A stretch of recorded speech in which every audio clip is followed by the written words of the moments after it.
Europe 1 réveille les Français. Europe 1, 7h24, Thomas Soto. On peut continuer à faire semblant de croire que Nicolas Sarkozy n'a pas encore fait son retour en politique. En tout cas, hier, il a franchi une étape supplémentaire avec son déplacement à Châtelaillon. Bonjour Caroline Roux. Bonjour Thomas. L'ex-chef de l'État a fait un discours clairement politique là-bas. Et ce qui est sûr, c'est que certains de ses amis, entre guillemets, de l'UMP n'ont pas complètement apprécié cette carte postale que Nicolas Sarkozy leur a expédiée de Charente-Maritime. En tout cas, je peux vous dire qu'ils l'ont tous reçue, la carte postale. Mais ce qui a changé, c'est que le bruit de fond permanent entretenu par les sorties de l'ancien président, c'est vrai, n'amuse plus ses adversaires.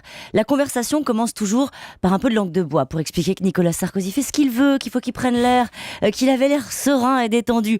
Mais quand on creuse un peu, ça donne cette phrase d'un proche d'Alain Juppé. Une carte postale de temps en temps, ça va, mais un mail par jour, c'est trop.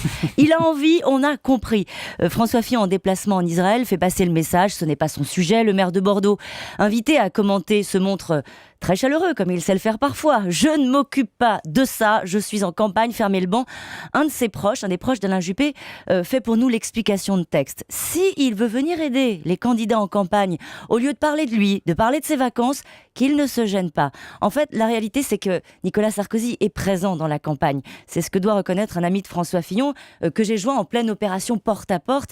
Et il me disait, un peu résigné, il y a toujours un moment où le sujet Sarkozy revient avec les électeurs, qu'on le veuille ou non. Il faut faire avec. Et en plus, cette fois-ci, Nicolas Sarkozy joint la parole à l'image. Il monte clairement en puissance, Caroline. Et ça non plus, ça n'a échappé à personne. Et chez Juppé, on en tire une conclusion.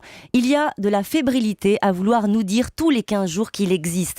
Il faut bien comprendre, Thomas, que si le ton monte, c'est surtout parce que les adversaires de Nicolas Sarkozy ont compris qu'il ne les laisserait pas installer un récit. Le retour est désormais acquis, plus personne n'en doute. Donc, les rivaux, testent déjà leurs arguments de campagne, sortent au fond la Kalachnikov. Certes, sa force de frappe médiatique est intacte, mais il n'a pas changé. Voilà ce qu'on entend, le commentaire qu'on entend le plus souvent, et dans leur bouche, ça n'est pas un compliment. Xavier Bertrand, par exemple, promet à l'ancien président des moments plus rudes. Sarkozy a fait maintenant le plus facile. Il est en orbite, mais quand il voudra entrer dans l'atmosphère, là, ça va tanguer. Bon, c'est pas complètement faux, c'est-à-dire occuper le terrain de temps en temps comme ça, c'est pas ce qu'il y a de plus compliqué à faire. Vous avez raison, le tout, c'est de trouver le bon rythme pour ne pas banaliser l'exercice, car entre la tournée de son épouse, les confidences distillées par les visiteurs de la rue de Miromesnil, les sorties pour décorer ses amis sur le terrain, Nicolas Sarkozy, au fond, il est omniprésent.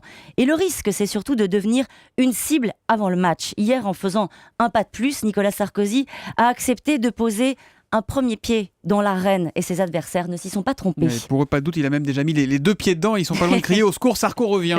L'info politique de Caroline Roux, c'est tous les matins à 7h25 sur Europe 1. À lundi, Caroline. À lundi.